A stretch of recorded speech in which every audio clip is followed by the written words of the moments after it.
انا اسالك سؤال. انا ما استتسألش.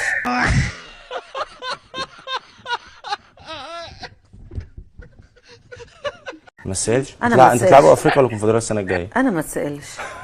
الاهلي بيسأل على الاهلي، لسه اللي مش الدوري في الملعب لسه، وحتى لو انا بقى بسالك وحتى بسالك لو ثم طلعوا لك هو قال لك الفريق، اربع فرق هو هي. الاهلي هو الاهلي اول فريق خد البطولة دي في مصر تقريبا، صح؟ مع جريدة تقريبا، لا انا صح ولا لا؟ بسالك على فكره سؤال عادي جدا، انا بقول لك هو اه. الاهلي السنه الجايه مم. هيلعب كونفدراليه ولا مم. هيلعب بطوله افريقيا؟ عشان هم لسه. قالوا نزلوا قالوا هيلا هنلعب.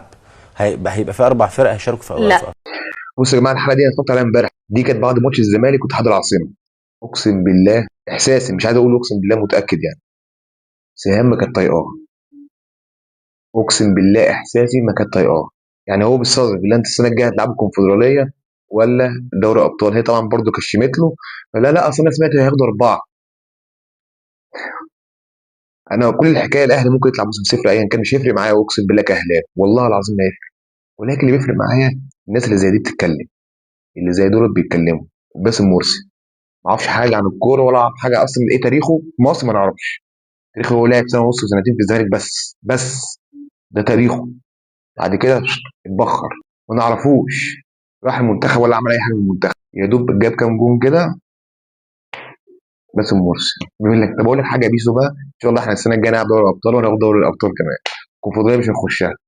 ريح يا عم. هديت.